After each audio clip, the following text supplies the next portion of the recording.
Hey guys, it's John here from Sonic Drive Studio. I hope you're all doing well. Welcome to the reveal video for the blind test that I posted a few days ago, in which we blindly compared the Marshall JCM800 Studio tube amplifier to the BluGuitar Amp1 Mercury Edition solid state amplifier. If you haven't seen that video yet, do check it out first, otherwise you'll be missing out on all the fun. I'll post a link up here and down here as well, and after you've watched that video, check back in to see the reveal.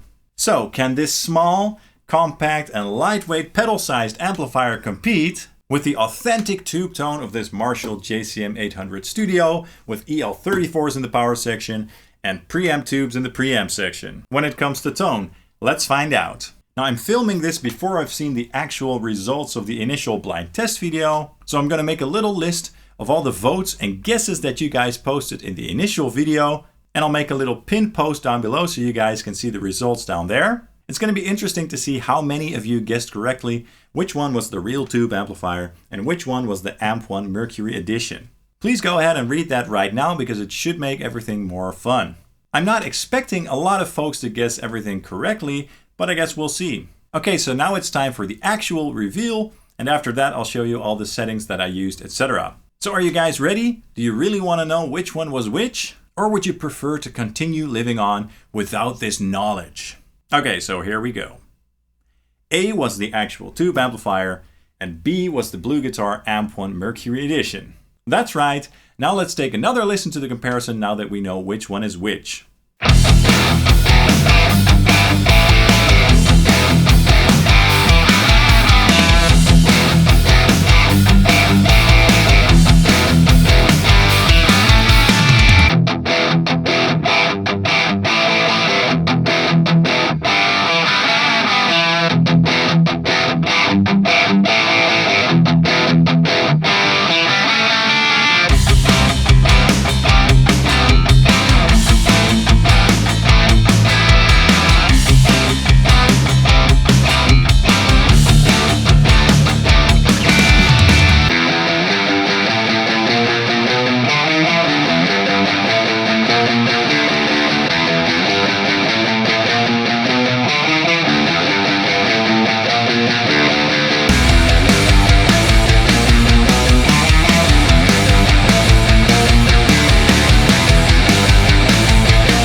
So there you go. As I said, I was expecting this to be very hard, but you never know, right? It's always different when you're the guy who's creating these actual comparisons.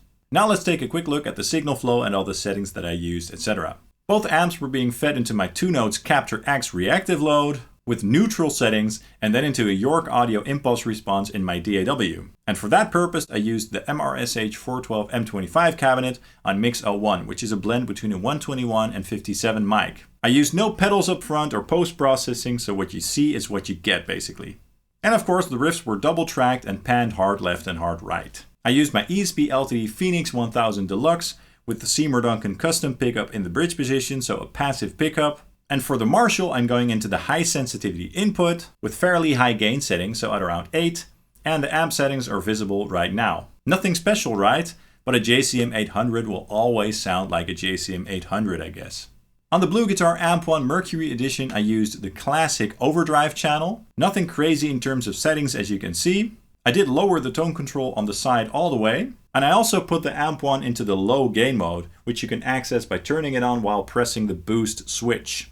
And that slightly changes the response of the gain control basically. I think that got me even closer to the sound of this amplifier, but we're really splitting hairs here.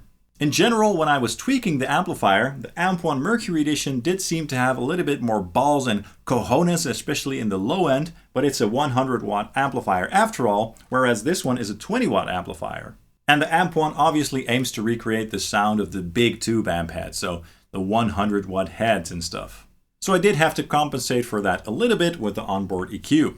I think I got them to sound pretty close, sure as hell close enough if you ask me. So I do think that this proves that you can get some great, authentic and organic tones with these BluGuitar Amp1s. They're just great pieces of gear. They're compact, they're lightweight, so very convenient for gigging, but also great for recording. That's all for this video. I really hope you enjoyed it. If you did, please consider hitting the like and subscribe buttons down below, as that really helps the channel out. I'd hugely appreciate that.